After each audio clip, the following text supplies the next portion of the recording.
Hey, what is up guys? Matthew Angelico Ekalala here, and I'm here with Juan Centeno to discuss about our prototype to be passed in our digital signal processing course, which is handled by engineer Leonardo Di Valiente.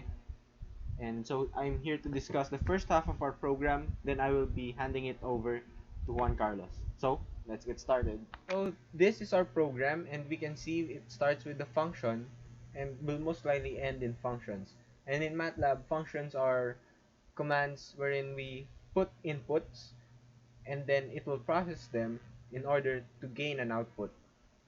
So here we can initially see that we do not have any inputs, thus the UI image and print are equal to 0. So here, the UI image is actually the input image, but we can talk more about it later on.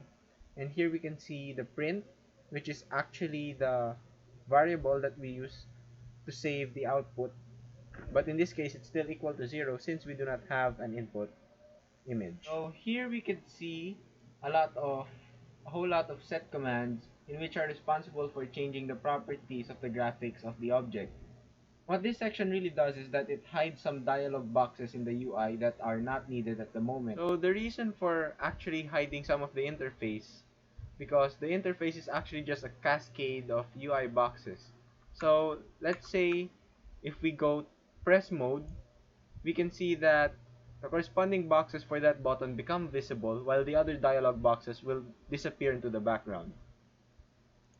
So moving on, we have the callback. Callbacks are the commands that in GUI are used in such a way when a button is pressed, it will automatically call back the function connected to it, just like this. So I'm pressing it, so it's utilizing the callback. So the first callback that we see has a similar function to what we have seen a while ago, which is a set of visible on or set visible off commands. So basically it just hides or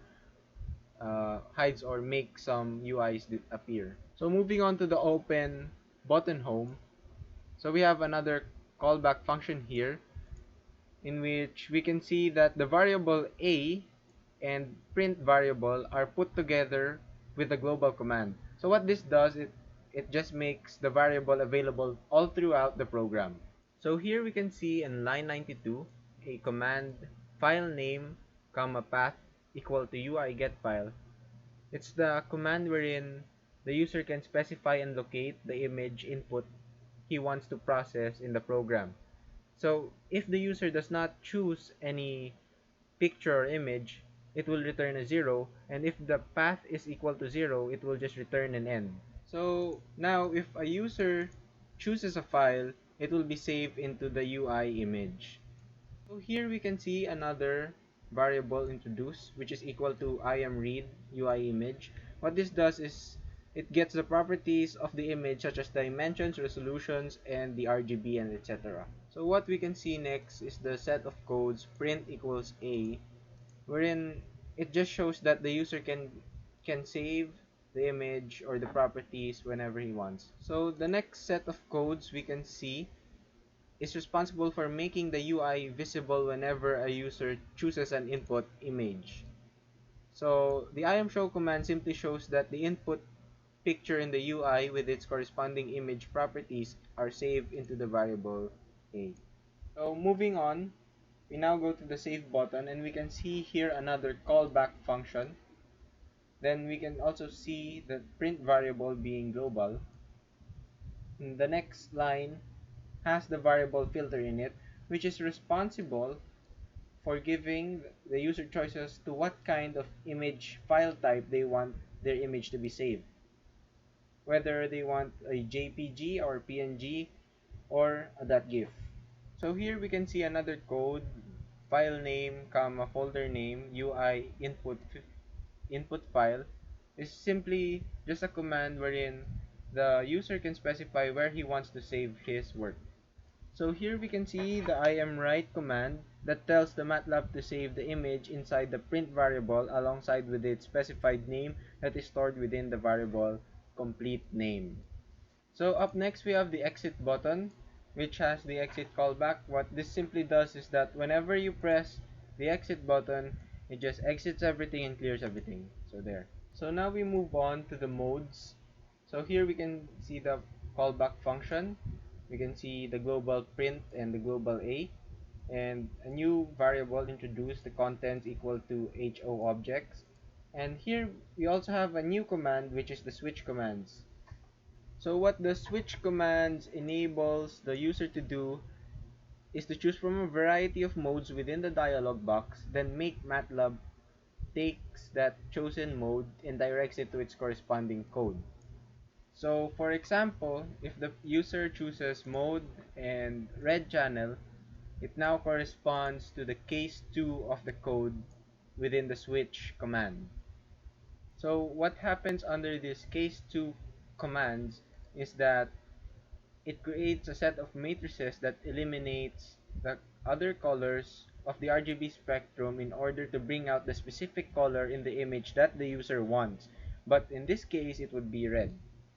So the same thing goes for case 3 and 4, but which focuses more on green and blue colors for the input image.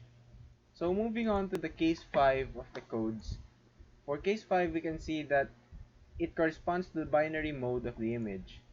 So the command im2bw is responsible for turning the image into black and white. How it works is by converting the image A, this one, to a binary image A by replacing all pixels in the input image with luminescence greater than 0.5 into 1, which is white, and replacing all other pixels with the value 0 or black. So here for case 6, we can see that it contains the command RGB to HSV, which simply converts RGB values to its appropriate hue, saturation, and value HSV coordinates.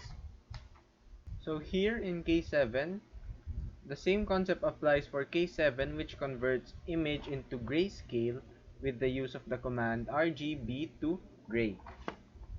So now we can see that cases 1 to 7 utilizes the command imshow to show the image on the GUI and to print to save the picture as the output. There.